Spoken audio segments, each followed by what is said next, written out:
A little tough on the fingers there. Hi, everyone. Welcome aboard, all you ground troops spinning around smartly on the planet. You have the infamous, if not famous, Bret Lueder here. He is a producer, author, and co-host with me on the TJ3B Triangle. And we're going to do ET Talk. And I can't believe this, folks. We are so excited. We have one of the most famous people that outdoes Bret Lueder, and it's Bret Lueder's friend. And I'm so excited because I get to meet him tonight. And they know I'm all excited because, as you can see behind me, we have the alien event poster and flyer and the little silver UFO thing that hopefully the three of us will be there. The alien event, Las Vegas. We're doing this for David Farman, but Brooks Agnew is a famous, well-known author. He is a multi-patented engineer, and he is a producer of his own shows. He makes all kind of videos and trailers, and he's a well-known author with over we'll just say right now 12. He's working on number 13. Some of the greatest bestsellers on Amazon. They've been in the top 20 for years. And I'm elated to meet him. I mean, I met him online because he's been on so many well-known shows, like National Geographic. And tell them some of them, Bret. Let you talk for a minute. Tell them some of the shows you've been on. I can't wait for my sister and brother. They're in the green room listening. Tell us the shows you've been on. The shows that I've been on or that he's been on? That one Brooks Agnew has been on. I want to know some of the television shows Brooks been on. I didn't know you'd been on some too. I know he was recently on the YouTube version of Jimmy Kimmel, and that's pretty huge. And so, what? In this day of the exposure of the powers that be that control the media, it's still very important. There's still the only really way to go if you want to get past a certain level of exposure. And Brooks cracked into that level. I'm just thrilled for him because this is a guy that's been kind of operating underneath the radar for decades. I first met Brooks in 2007 at the Bay Area UFO Expo, that famous conference that Victoria Jack used to run. Right. I had seen him previously the year before at the Gilliland Ranch in Southern Washington in August of 2006, where I was just blown away by his audacity that he thinks he's going to sail his ship into the hollow earth. I'm like, I got to meet this guy because this guy's got some huevos, man. And, it's just been an inspiration for me ever since. Do I know all the shows he's been on? No, but I can tell you that he probably should be on a lot more because this guy knows his stuff. And he's versed in a wide range of fields, and we're going to see some of that tonight. And I'm always excited to interview Brooks. So Brooks, thank you so much for your time once again, and welcome to the show. Oh, it's my pleasure. It's a greater pleasure to have been Bret's friend all these years. Every time we meet, who's barely eclipsing my fame. We get together and we talk till places close around us. Yeah, it's well worth it. You don't meet friends like that very often in the world. Right on. Well, I think you've been on some shows on YouTube because I used to watch you when I was a little girl. That's funny. YouTube is one of those strange anomalies. It was the 800-pound gorilla for years and years of free speech. Everyone went on there. I had 250,000 subscribers and growing. And then one day they just called and they said, we're deleting all your content. Your Hollow Moon series is way too dangerous for our community. And they deleted all my content and told me they were not doing business with me for life. And so I said, well, okay, so YouTube is going out of business. And so we just pursued other venues like Rumble and Twitch and DLive and, Truth Refugee and Foxhole, and we became famous on those venues. And YouTube is a great place to learn how to lay bricks or how to fix your Ford, but it is not a place for free speech anymore. But you were on National Geographic and History Channel, weren't you? I was. And tell me about the pyramids. Well, I've been to the pyramids many times, both in and out of them. And I've done my own analysis. And, I've met with others who have done great analysis, great friends with William Henry for over a decade. And also, Carrie Cassidy, and we've known each other since 2006. So, I've been in the community. The pyramids are certainly anomalous. I'm a little embarrassed for Egypt that they have such a fine facility or such a fine attraction, and they've really done little to nothing to restore or develop that for the world to see, and they've done less to preserve it. So I'm disappointed in that. But even in that, it's an amazing structure. It outdates Egypt by thousands of years. We don't know who built them or why. But we do know many anomalous things about them, like their alignment with the star formation of Orion, with their incredible architecture, obviously to make either a great statement of architecture, like see what we can do and you can't, or perhaps they were energy reflectors to protect the Earth from a periodic solar flash that happens about every 11,000 years. Maybe they protected Earth at one time, and there were pyramids all over the Earth. Maybe they protected Earth at one time, and they were blown apart or disabled. And now we're getting ready to see that flash again in about 20 or 30 years, according to the scientific experts and astronomers, except the pyramids are not ready to defend us again. Okay, yeah. Bret, you want to start with questions? Because between the two of us, I know we're going to have him back because this time's going to go by fast. And oh, by the way, I hear firecrackers, which we knew. I don't know if Bret, if you do, or Brooks, if you do, but they're outside my window. 4th. Okay, it's July 4th, so if you hear them, it's not people trying to get in or attack us. It's July 4th, folks. So thank you for joining us, everybody. Okay, Bret has some questions. We'll take a turn or two. Go ahead, Bret. So, it's ironic. I just saw an episode of Stargate SG-1 where they went to defend this planet, and they had a device called the Sentinel that wasn't working properly because a prior SG-1 team or SG team went and tinkered with it and messed it up. So when the villains of the SG-1, the Goa'uld, came to that world to try to attack it, the Sentinel wasn't working right. So you just mentioned that the pyramid system maybe isn't working right and it's not doing what it's supposed to do. What do you think it was supposed to do, and who gave rise to it? What civilization? Well, I've heard a lot of engineers. I read their stories and listened to their lectures about it being some kind of power plant, a power generator, but there was no distribution system, and the people 11,000 years ago really didn't have a need for that kind of power distribution.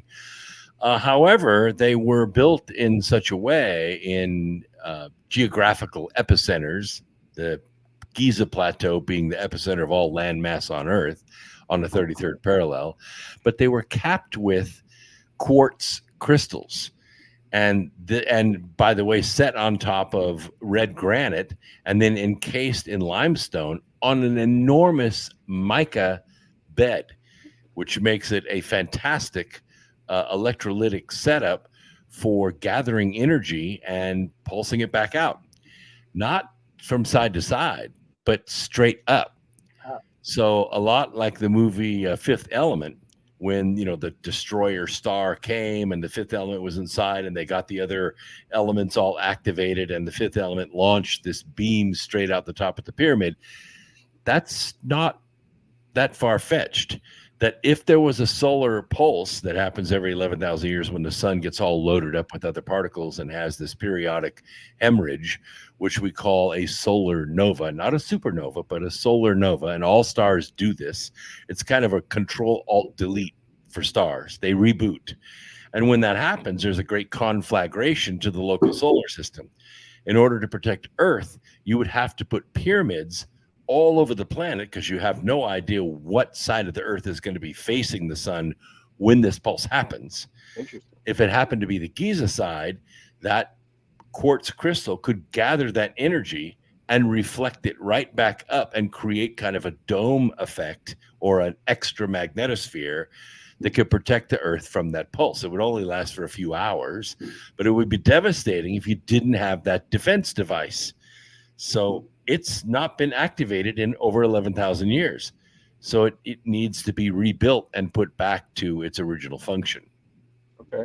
So the Atlanteans, the Lemurians, who do you think was responsible for that? That's a very good question, because obviously the movement of these, not just the 2.5 ton blocks that make up the bulk of the structure on the outside, but the 60 ton blocks that are raised to incredible heights and placed precisely so tightly that you can't fit a piece of paper between them.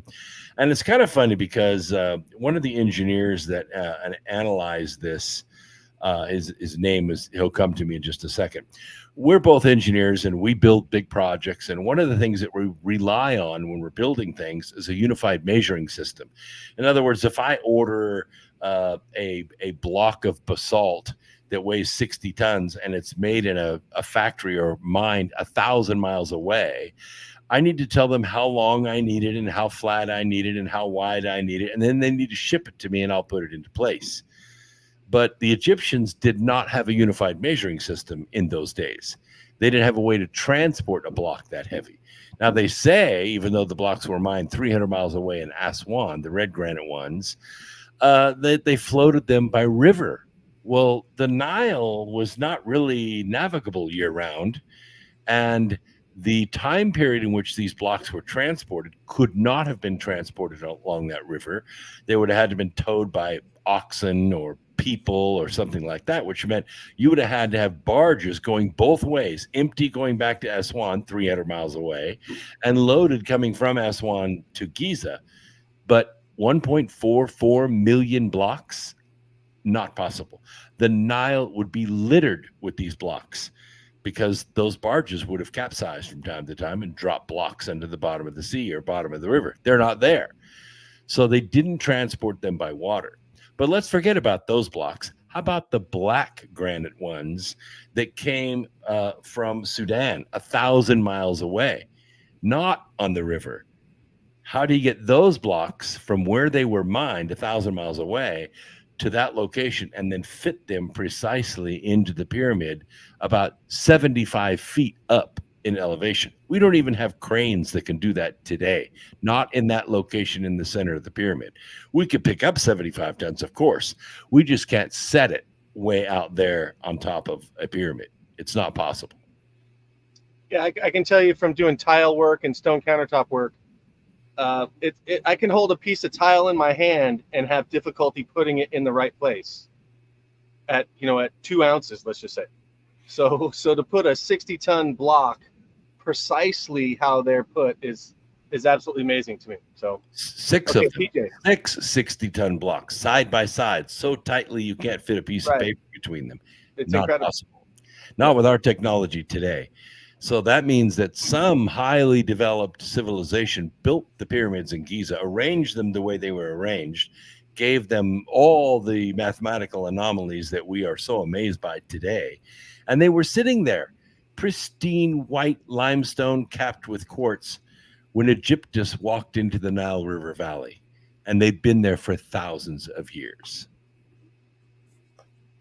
TJ. So how old do you think I know we go by carbon dating. There's no other way to tell except knowing versus what we have in the history that we've created ourselves from maybe things left behind like the pyramids, but just speculation with all the people you work with. And you like to come across as the science heavy. So what year would that be?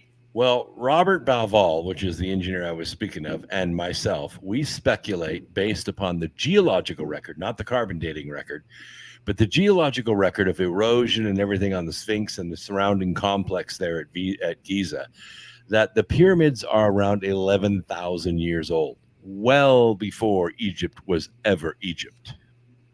So there was humankind or some type of humanity or extraterrestrial or some type of beings that could have that level of existence. Now, Does that go with the deluge and all the four major stories around the world and our world religions with the deluge and the flood? When was the flood, according to you? Well, we think the flood was about 6,800 years ago, somewhere,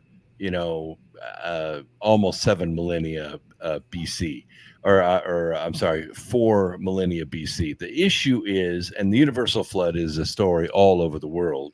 It doesn't mean that the whole world was covered with water, but there was a flood that occurred, and it could have occurred one of three ways. It could have occurred from the fountains of the earth opening up and the inner ocean breaking through the crust and coming out onto the surface and filling in the large valleys like the Mediterranean Sea and others around the planet.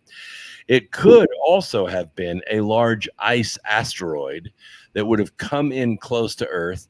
The Roche limit, which is the gravitational field around the Earth, would overcome the internal gravitational field of this large asteroid, and it would disintegrate in our low Earth orbit. And then those ice crystals would rain in on Earth as a huge extraterrestrial body of water and flood the Earth. And it would take about 7 months for this to equalize, which is about what Noah said happened.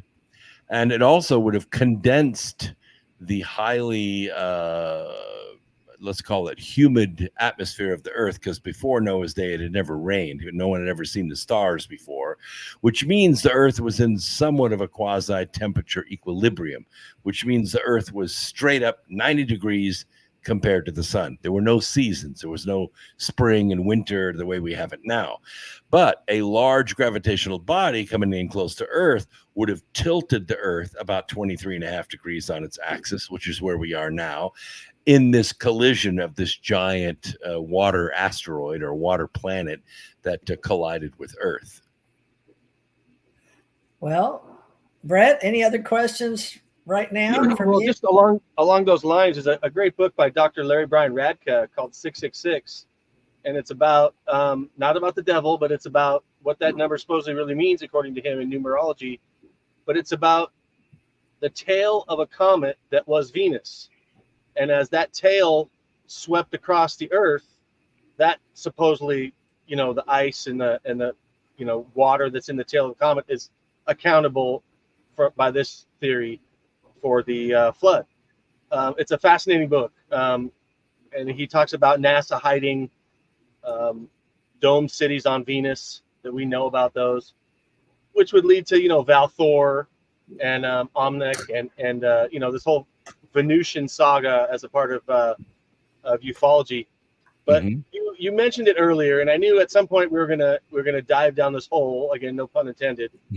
But you talked about the inner Earth ocean coming out, so that means that there's an ocean on the inner Earth. I think standard science is now acknowledging that there's some type of an ocean on the inner Earth. And part of what I think has made you most well known is your planned expedition to go to an alleged hollow Earth and the civilizations that are there. And something that, you mentioned earlier, we've closed bars down together talking about stuff, but I've never had the chance to ask you. So you've got your expedition together. You've got your multidisciplinary team of scientists. You've got your crew. You've got all your supplies. You sail into the curve at the North Polar entrance. You meet the people that live in the culture of a hollow Earth, and you get in front of the king, and the king asks you, well, what makes you worthy enough to be here in my kingdom? What do you say? Well, for one thing, I was invited, but for the other, there's a lot of license that has been taken with the scientific expedition called the North Pole Inner Earth Expedition. In 2006, we had just published volume 1 of the Ark of Millions of Years, which, much to my surprise, became a Barnes & Noble bestseller, and we made a lot of money on that book. It kind of launched a whole nother career for me. Wow. It took 4 years to write that book, and it's nonfiction and everything, and it's factual. But along the research time of putting that book together, because it had a huge bibliography, about 85-page bibliography in the book, One of the books was called Our Hollow Earth, which I read, and I found it amusing, but amateur, and I didn't really pay much attention to it. Not until the L-Cross mission. When the L-Cross mission occurred, it spurred something that kind of caused a gold rush at the time. But we also launched Cassini about the same time. This is a satellite or probe that was going to Saturn to examine the rings of Saturn and perform quite a long space program. And while it was on its way, it turned around and took a picture of Earth. And what was reported was auroras over both poles at the same time. Well, that was not our understanding of where the auroras come from. We thought the auroras come from the solar wind, that highly charged particles come from the sun, they strike the upper atmosphere, they charge up the particles there. Those particles have to get rid of that energy somehow, so they do it in the form of light. But auroras over both poles meant there was another source of the energy that was causing the auroras. So Dr. Y. Sessions decided to do a study, which effectively is a CAT scan of the Earth, Dr. Y. Sessions at Washington University. So up until that time, we had collected about 600,000 seismograms. These are printouts that occur every time there's a big earthquake on the planet. And, no one ever really studied them except to say, yeah, there was a big earthquake in Malaysia, or there was a big earthquake in Tokyo, or there was a big earthquake in Peru or something like that, or Chile. But so what Y. Sessions did is he collected a lot of cold pizza and tasked his grad students to enter all these seismograms into a computer and try to model them. In other words, do a CAT scan of the Earth. And what happened was they discovered the damping waves of another ocean, the size of the Arctic Ocean, underneath the crust of the Atlantic Ocean. They could see the waves crashing on the shore inside the crust, 900 miles under the crust. So they had to jump through a lot of hoops at that point to try to defend it. That's what PhDs do. And some postulates came out of that. Number one, the water was liquid, which means the temperature inside the crust was less than 212 degrees Fahrenheit. And that there must be some sort of heat. There must be some gap or some space between the inside of the crust and the core for this ocean to exist. And so the rush was on to try to analyze the core, see what the core is made of, because you and I, Bret, when we went to school, and I'm sure TJ, we learned that we live on a molten ball floating through space. Then we live on tectonic plates on the surface, like cornflakes in a bowl of milk. That was our planet. That's how we explained it.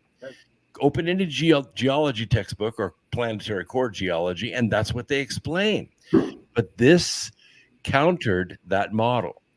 And so the rush was on to try to measure what the heck the core is actually made of. First, the Japanese did it. Then Carnegie Science did it. Then Cambridge did it. Multiple labs, multiple corroboration of this evidence. And then Carnegie Science duplicated it by creating what's called a diamond anvil. These are two big industrial diamonds, and they're set on hydraulic rams. And then what they do is they put a crucible between the rams, and they fill the crucible with various metals to try to match the frequencies that they were getting back from the core of the Earth spectrographically. And they tried to duplicate the conditions on the inside of the Earth. So they smashed it at what they thought was the gravitational density of Earth, somewhere around 15 grams per cubic centimeter. And then they shot a laser through the diamond and heated up the metal in this crucible. And what they found is the iron matched one of the peaks perfectly at about 5,000 to 6,000 degrees C, which means it was glowing white hot. But there was another hump on this spectrographic curve, and they, for a long time, could not figure out what it was. So they did experiment after experiment after experiment to try to impregnate the iron with various gases and elements to try to duplicate that that peak. They knew kind of what it was, but they got close, and then they got exactly on. And the element was xenon. Now, the interesting thing about xenon is, if you know anything about the law of partial pressures, if I have an air gap above this bottle of Perrier I have in my hand, I could take a sample of this air, and it would tell me in exact proportion all the chemicals that are in the liquid part of this bottle. Well, we've been doing that for a long, long time, for 100 years with the ocean. But the xenon was missing. We didn't know where it was. It was in the atmosphere, but it wasn't in the ocean. Why? Is because it was locked in the core. And that formed an actual iron crystal. And this crystal is about 1,200 miles in diameter, solid iron. And this matched up with some other missing pieces of data. For instance, we measured the distance from the Earth to the sun. We know how long it takes the Earth to go around the sun, and therefore we can calculate the weight of the Earth. And we should be able to calculate, based on what we imagine the density of Earth is, the exact distance, what it should be from the Earth to the sun. Well, it was off by about 1,200 kilometers, and we couldn't figure out why. The reason is Earth is not the density that we've always speculated, 1 gram per cubic centimeter. It's because the core is way more dense. And that means that the diameter of Earth doesn't match with the weight that it should be. It means that there's a space between the core and the crust. And if that's the case, there should be an opening in the crust somewhere where these two oceans blend. We speculated it would be above the Arctic Circle. We knew about where it was, plus or minus 10,000 square miles. There was only one ship on the planet that could go there and see if that opening was there, and that was the nuclear-powered icebreaker of the Arctica class that is owned by the Russians. So we chartered the boat, and we tried to raise the money to pay for the charter and failed. So then in 2021, we raised enough money to send a small crew to Moscow, then to St. Petersburg, then to Murmansk, where these ships are based, to lay down the base film for the expedition. We were hoping that that base film would inspire our 40 million fans to kick in a couple nickels and get this expedition funded. And what did they do? They locked down the entire world. We lost all of our money for the plane tickets, the train tickets, the hotels, everything. We lost it all. And to this day, you can't buy Russian dressing, let alone rent a Russian nuclear-powered icebreaker. So the expedition is on hold. Wow, so much for globalization. All right, well, I guess I get to ask the next question. Well, Brooks, with that said, knowing that we all know that we're living on a toroidal in-out, I mean, three of us, I think, can agree with that, right? This xenon gas, I don't know if I'm going to bust the bubble on this or not, but how do you see that working with tachyon energy and in space, the way that we have spacecraft not of Earth origin? Where do you stand on spacecraft not of Earth origin and the way they are? I know you have many patents, but how they are energized. Let me put it that way. Well, I mean, you make a lot of assumptions in the question, so let me weave through that just a little. Be scientific, yes.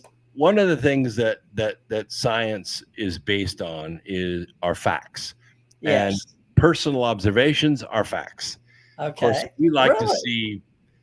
Yes, they are facts, and we have to accept them. But the issue is, we like corroboration. We like verifiable, repeatable, reliable facts. That's how theories are developed from hypotheses.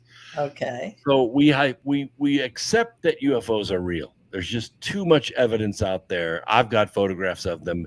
Bret has photographs of them. Everybody knows that they're real. So it comes down to basically two questions. Are they from here or are they not? Well, maybe they are not from here originally, but maybe they've been from here for a couple 100,000 years.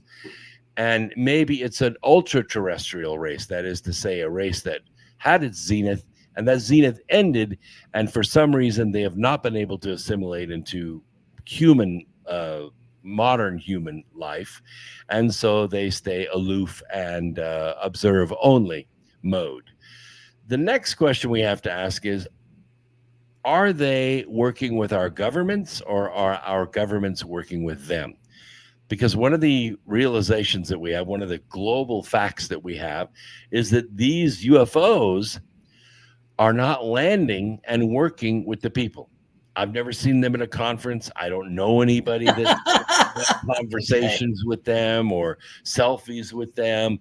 However, there's hardly a government that doesn't admit that they've had some interaction, official or unofficial, with these UFOs. So those are the two questions. So let's answer them. Let's think about them for a second.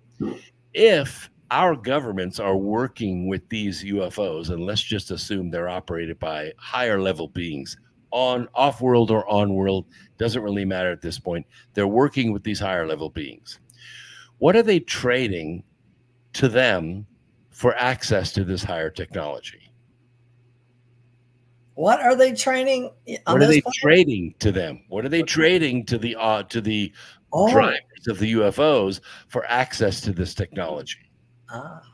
What do we have that they want? Trading. Us, right? I mean, they're trading us. Well, that's the rumor on this planet anyway. I don't know about any others, but we can go there if you'd like. Let's ask the other question. What if they have been working with our governments? What if they've always been working with the leadership of Earth? And when we studied 44 ancient cultures to write the Arc of Millions of Years series, which, by the way, turned out to be 2,000 pages, all bestsellers on Amazon and Barnes & Noble, what we found is that there's a lot of evidence that they worked with the leaders of various ages. Let's just take, for example, Christopher Columbus. Okay, Christopher Columbus arrives here on this continent, and who did he meet? The Native Americans. You're talking to me? The Native Americans. You're talking to me. And what were the Native Americans doing when Christopher Columbus came in 1492, say 1500 AD? What were they doing? That's a stretch. Worshipping what were they the sun? doing, Brooks? I'm not sure where we're going with that. They were killing each other. Oh, they were all at war with the Blackfoot, the Lakota, the Cherokee, the Apache, the Arapaho. They were all fighting each other. Really? Why? Were there not enough buffalo, not enough trout, not enough berries, not enough land? Of course there was. I see where you're going with this. They were fighting each other because their gods told them to. That's what they do, yes. And that's what the UFOs drivers have been doing forever. Keeping the wars what they're doing now. Okay. What about anything else besides the war part? Well, it's obvious they're not trading any technology to me. I have to come up on my own. That's sketchy, yes. I've examined some of the patents, like the infamous Navy patent for anti-gravity drive. You ever read the patent? Not really. Not at your caliber. No, sir. I'm a glancer and move on. I'm a surfer. I've read the patent. I analyzed it. Now, you don't have to actually build a prototype to get a patent. I build prototypes because I care about them. I need to be able to prove that I can do what I say I can do before I get my patents. But they have never built it. Why? Because one of the materials that they need in the Navy patent is called exotic material. Exactly. Yeah, I knew that. And you know what exotic material is? Not from Earth. It's neutron star material. Have we ever visited a neutron star? No. If we did it say neutron star though? Yes, it did. Well, it said exotic material, and if you exotic material, it's high density material from a neutron star. If we ever visited a neutron star, we would never get back because it has so much gravity, we could not escape its pull with any kind of thrust technology that we know of. So it's higher technology. If you did get a teaspoon of it, to power your anti-gravity drive. Okay. As soon as you brought it back to Earth, it would smash through the floor of your laboratory and go immediately to the center of the Earth. That's how dense it is. Well, maybe that's not the one we're looking for. It said exotic. And that's what keeps me going, is because my stories came from that. The same story yours is coming from, because I was Navy, right? So let's talk. Oh, this would be great. Bret, I need to let Bret, but I want to come back to this. We're basically talking to now folks in ET UFO land, okay? Those of you tracking Mr. Brooks Agnew and I'm basically calling them out. I mean, when they had this recent oversight committee hearing, and Ms. Congresswoman Mace was asking questions of Mr. Grush, I thought she asked okay questions, just the wrong questions. I thought AOC actually asked better questions, but they didn't ask the right questions. There are 3 questions that weren't asked that I would have asked to Mr. Grush when he was there. Okay, let's have it. The first is, Mr. Grush, we're the ones that appropriate the money for all this research. So we want to know 3 things. Number 1, where do they come from? Where do these biologic entities that you say you saw, where did they come from? Number 2 is, why are they here? And number 3, and this is the most important one, where's the ship? We're the ones that put up the money. By God, we're not getting another penny until we see the ship. Basic. Well, those are good questions. You know, I always find that as a public relations student, you always find that when they avoid the simple issues of asking direct questions, just like Brooke said, you know that's a distraction. 100%. There's no way around it. You can't hide it. Anyone with the brain can see that there's simple questions that you would just ask to get right to the point. So whenever they do that, it's just a huge red flag for me. So before I ask my question, I just wanted to make a comment. Brooks, you mentioned that maybe surface societies, you said something like this, maybe surface societies are being guided by people from the inner earth. Maybe they have always been, depending, right? So there's a tradition in Shambhala where every 100 years, the king of the world summons the leaders of the surface societies and gives them instructions for the next 100 years of how everything's going to go. I got that from an Andrew Thomas book. And you think the masses of the earth, the 8 billion of us that live on this planet, that create this huge consciousness signal, you think we all just go along with whatever that plan is? Well, I think our leaders have a certain duty. They're probably under threat and duress. And assuming that this is true, and that they're going to comply to one degree or another, not knowing how enforcement will go, right? So if they think they can get away with more than they can, they're going to vary from whatever those instructions are. And you know, at some point, the Armageddon tradition of Shambhala states that those armies from the Hollow Earth, from those cultures, are going to come to the surface and do battle with the evil forces. And so, you know, you can interpret that in many ways. The evil forces might be us. They might see us as the actual threat because we're maybe low vibe and we're constantly warring. But I'm not sure. I'm just, you know, I just wanted to follow up on that point that there actually is a tradition from Shambhala that says that the king of the world can spy on every place in the world he wants with the Chintamani stone, with the help of that supposedly shard from a asteroid. And that I just find that really interesting when you talk about groups like the Illuminati ruling the world. Who do they answer to? Maybe they answer to somebody like the king of the world. Maybe it's ETs, maybe it's reptilians, something like that. So. And if they can tap into all of these important consciousnesses of the earth, then they're tapping into me, and they know how dangerous I am.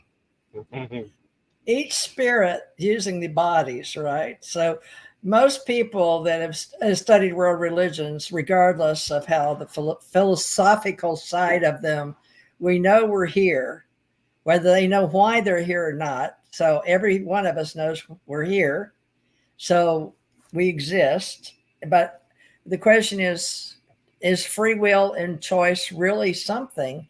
Because we look at all the people born and all over the world in India. And a lady that's 103 years old, I just heard her recently saying when she was little, she was white. They were always trying to rub the white off of her to make her normal.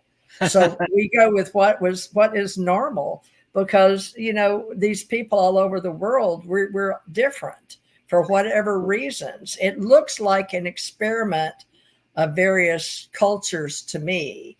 And I want to talk to you a minute about that, because we're all in this stage of consciousness that we're talking about exchanging at this alien event, 5D or whatever. But the three of us, our consciousness, right? Talking about who we are, spirit.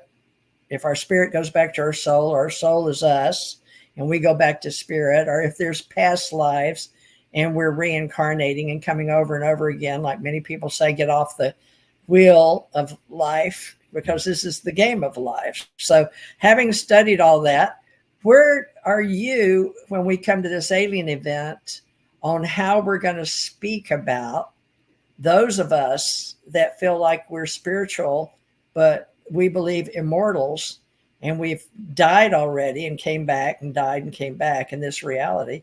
But how are we going to deal with that at this alien event? I've not been to one ever, folks. This is my first one. The awakened of the world are positive that we are eternal beings and we're having a mortal experience. Yes. And many, many people, not just Indians or other traditions like Hindu, realize that each mortal experience that we have adds to the stature of our spirit. When we're in spirit form, we don't learn anything. We can't stub our toe. We have no sense of time. There's no mystery. We don't learn anything. There are no lessons from it. We only learn. We only get to write in the Akashic record when we're mortal. Mortality is heaven for a spirit, because we get to enjoy food and sex and create life in our own image. We enjoy mystery, and we learn patience, and we learn many abilities over thousands, eons of lifetimes, until we become, because we are all a piece of source, we become complete like source. Even Jesus, when he came to the earth, he gave people a commandment. He said, be therefore perfect, even as your Father which is in heaven is perfect. Well, that's not really a great translation. The better translation is, be therefore complete, even as your Father which is in heaven is complete. You do that through mortal experiences. You become complete. And then, as Revelation chapter 3 says, you become a pillar of heaven to go no more out. You've learned everything you need to learn, and you go on to the next phase of source. And will we at this alien event be discussing levels of source in various other universes, possibly? I know you've been trying to talk about your book. What is that? Remembering the future? Yeah, there you go. Yes. Yeah, did you write the book on that? Yes. I have discussed to hundreds of thousands of people. In fact, Bret met me at Trout Lake when I first introduced the idea that we are these mortal beings, and we're having this eternal beings having a mortal experience, and that the building up of this experience is what makes us who we are. And what's happening for the last 100 years or so, actually maybe 140 years, we've been drawn together all over the planet. We feel this incredible urge to come together, not on the internet, because that's just an intellectual experience, to get within that 6-foot radius to each other, so our auras, our spirits begin to merge, and we remember who we are. These live events, that's what's saving the world right now. Yes. That's why in 2021, They tried to end them. They tried to keep us apart because they knew we were getting together and we were awakening. They can't stop us. You're right on target. Perfect. I didn't know you went this deep, but thank you for doing that. That's great. Bret, back to you. Okay, so Brooks, I've seen a number of your lectures. You speak on a wide variety of topics with authority. What are you going to be talking about this October at the Alien event in Las Vegas? Well, that's a good question. Last time I spoke on asteroid mining and the future of energy. I would very much like to introduce my new lecture called The Body in the Soul. It's an extrapolation of the Remembering the Future lecture, which I have never given at an alien event because David just doesn't have a platform for me to do that. So I would like to introduce that lecture. It'd be the first time it's ever been given live. Okay. That would be wonderful. Give us the gist of it. Well, the gist is that we have a concept, and we've had it, I guess, since the earth cooled. When we get to the 6th chapter of Genesis, we realize that we've been introduced to 5 races, none of whom are from Earth. They're not from Earth. And yet they've been allowed to proliferate on the Earth. And we've been taught that our spirit comes into the body, that it resides in the body, that we get captured in this 3D form, and we get tricked into thinking we have to work for 65 years and then retire and live on crumbs until we get old and die. And we actually think that filling up our garage with toys is the goal of life. You know, you deserve it. Every commercial we see on TV tells us this. But the truth is, the body is actually a peripheral. It rests actually in the arms of the spirit. This is how we access the 3rd dimension. But we are much larger and much older than this mortal body. And once we realize that this body is just a peripheral for us to experience this dimension as multidimensional beings, it puts everything in perspective for us. I can only imagine what that would look like in some type of an animation. It is going to look awesome. Let me tell you. Are you planning something like that? Yeah, it's a 60-minute lecture, and by the time you're done with it, you're going to be amazed. I bring in all of the old civilizations and what they believed was our symbiotic relationship with the Earth, but also the fact that physics has irrefutably come to the conclusion that we do not have an infinite number of dimensions. We have a fixed number of dimensions. That's the way the math works out.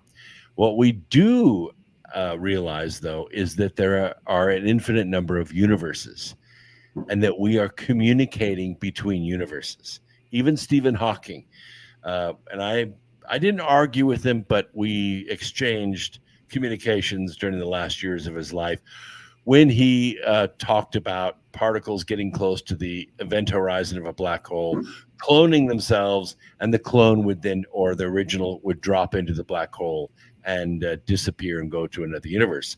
So he said that our universe is leaking into another universe, but he left it unfinished. So I wrote him back, and I wrote Kip Thorne back, Dr. Kip Thorne, and I said, if that's true, then that means other universes are leaking into our universe. And when they built the laser interferometer gravitational wave observatories, one in Hanford, Washington, one in Livingston, Louisiana, both of which I've worked at and visited and spent time at. And this September, I'm going to the 3rd one, the last one on Earth, which is in Florence, Italy. These observatories are so sensitive that once we learn how to synchronize them and tune out all the vibrations of Earth, we are actually seeing particles pop into our dimension from another dimension. We're measuring them with these devices.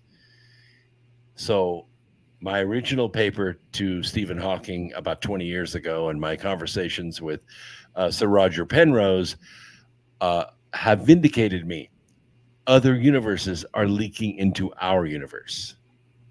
That's brilliant. Now, where did you get all this education? Because I know you said by the time you were 9, you've been a futurist. Yeah. So let's talk about human anatomy and the way you thought you were supposed to be versus who you are now. Because we've all changed in this awakened state, getting agier, older, if you will. Well, everybody goes through these, I guess, periods of ascension. And most people have them around 9 or 10, and then again around 19 or 20, and then sometime later in life. And we kind of fall back to sleep from time to time.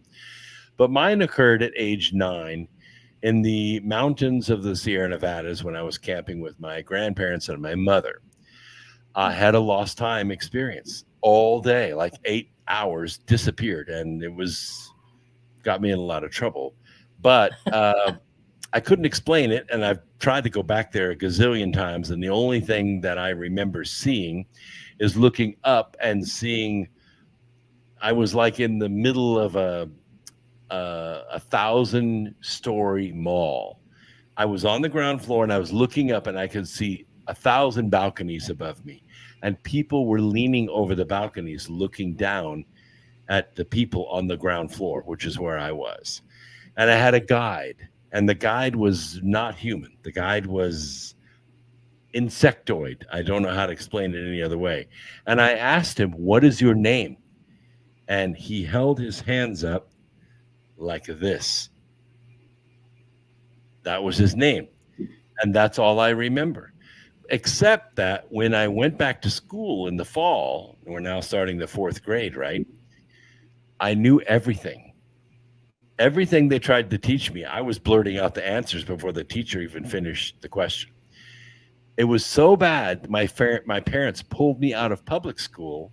I was then working with Long Beach State University, which, if you remember, California was doing a lot of studies in the 50s and 60s on kids of NASA employees.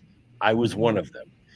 So they put me in military school to try to rein in this adult in a boy's body, and they couldn't do it.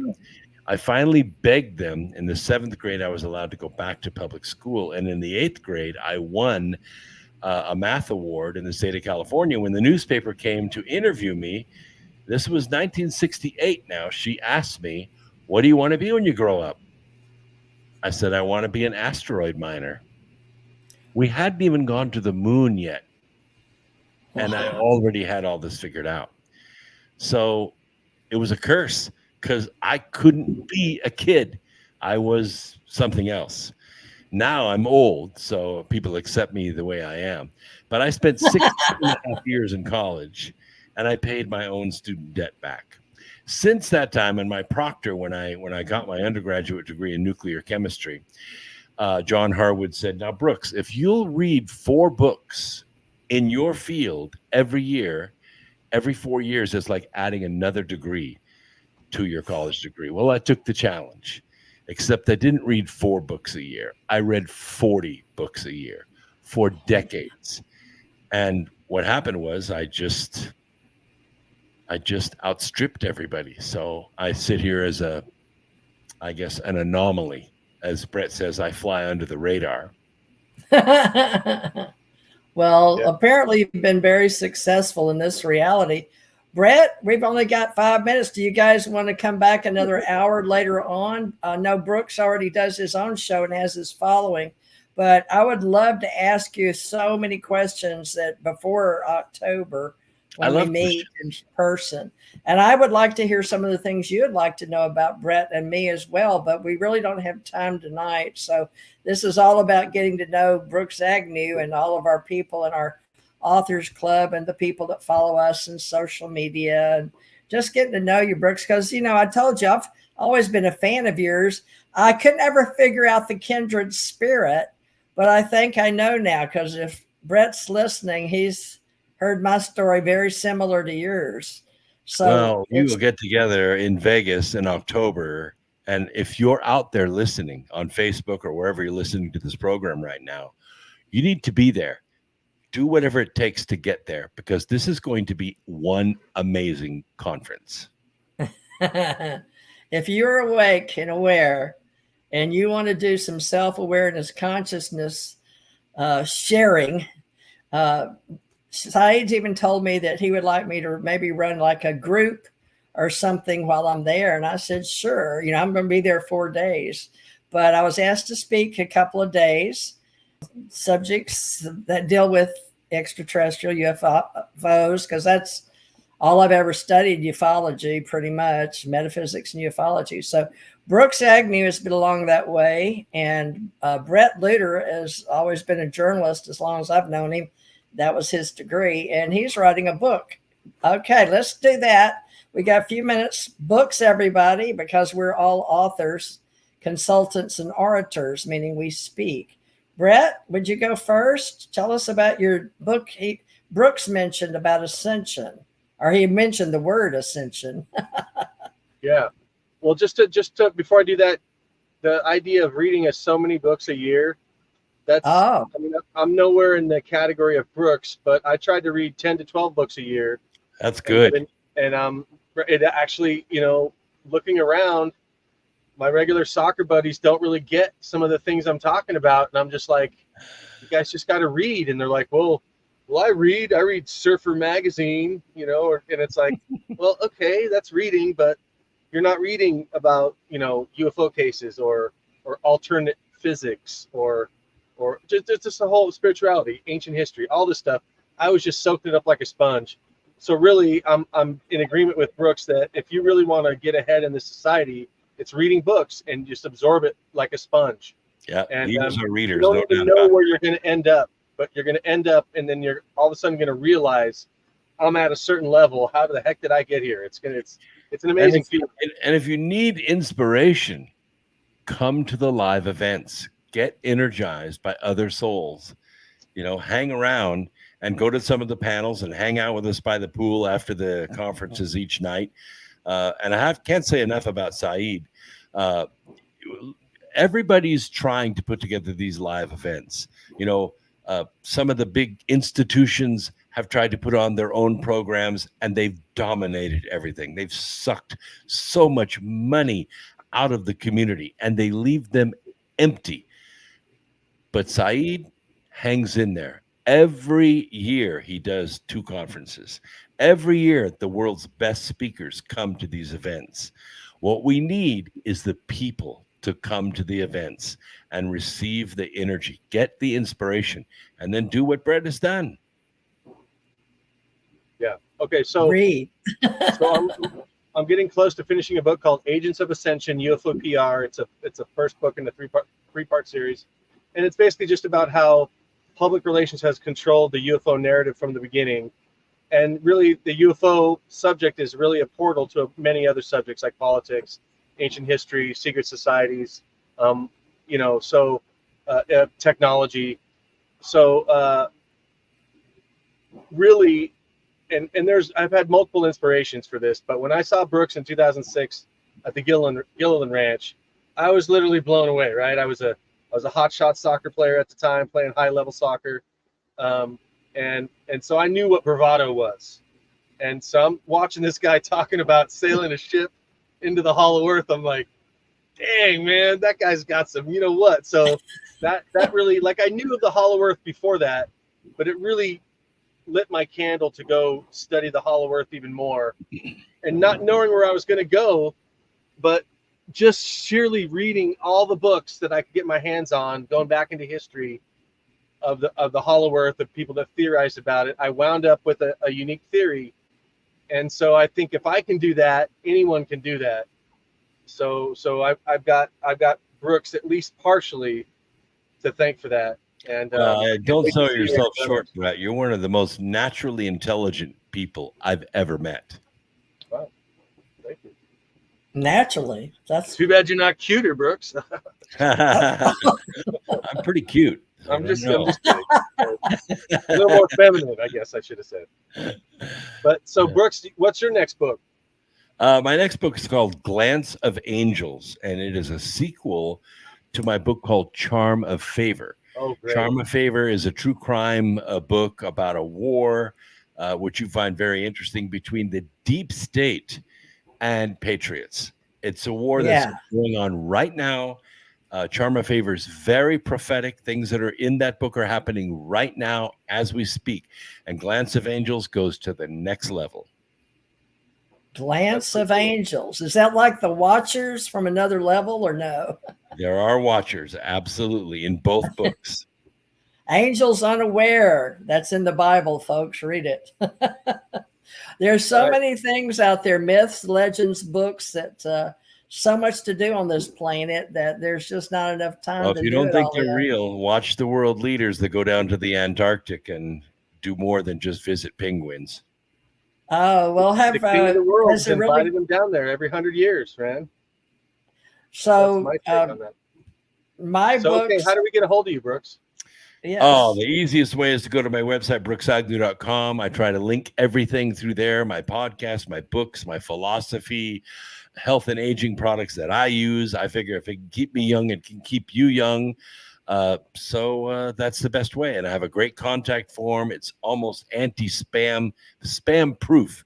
So write me. I promise you I will write you back. And if you buy any of my books, paperback or Kindle, I will give you the audio version of that book for free. So if you're not a great reader, don't worry about it. I read it for you. Do you use your voice to do it? Unfortunately, I could not afford a professional. So yes, I read the books. You have a beautiful voice, a very good radio voice. So, a lot of people say they don't have the face for television, but they do for radio. But I think both of you gentlemen have been blessed. I don't know who puts our mugs out there, but some of us seem to have, I don't know, angels' blessings. I don't know what you want to say, ET blessing. Well, folks, I don't know if you consider this ET talk or not, but I surely do, since I believe alien civilizations exist and we are the authors of our own life story. So stick with me with our Authors Club. There's no charge. We just know who each other is. We are the Invisible College, and we work with our metaphysics. And we love our quantum physicists, or our theoretical physicists, and people that are just learning about what physics is. So Metaphysicus, email brooksagnew.com, TheresaJMorris.com. Bret Lueder, well, his page is on my TJ Morris Agency.com, but you can always find us because Bret spends a lot of time working during the day, and he's on Facebook. So Bret, I know Belu, if you want people sending, like Brooks has a great list. Do you want people emailing? My public email is beelu1212@yahoo.com. That's BEELU1212@yahoo.com. That's the one I prefer to have out in the public. Okay, thank you. All right. And mine is tjmorrisagency@gmail.com. I've got Director of ACO Association. If you're our TJ Morris show on iCloud.com. So a lot of different ways, but the main thing is, that we're going to be here, and you can find us on YouTube and Rumble, because I make sure these go both places. And Bret will be back next week with the TJ3B triangle that he started here with me. And apparently Brooks Agnew, if he wants to come back one time or two, he's working several hours himself, but let's get Brooks back before the event. Let's definitely have him back drywall all week, so it was 102 heat index today. Bret knows exactly what I'm talking about. You see me with my rag, right? Yeah. A couple minutes. Well, I'm in Buda, right outside of Austin. So I have good weather here, but it gets hot here because I was stationed at Killeen, Fort Hood, and it would get hot, 104, 106 there. I remember when I was in Orlando, it was 110 degrees there one day. The humidity about 200%. The black stuff melted off my boots and in the heat, folks. It can get really hot. Well, guys, I know you're both hot and it's time to go, but we'll do this again if it's okay with you guys. Brooks, can you stay in touch? You got my number. Sure, absolutely. I've got Brooks' number. He's got mine, and we all have Bret Lueder's number. So thank you, Brooks. Thank you, Bret. It's been enjoyable. I'm going to close out here. My pleasure. Brooks Agnew, folks. We can't wait to get him back. All right. Ta-ta.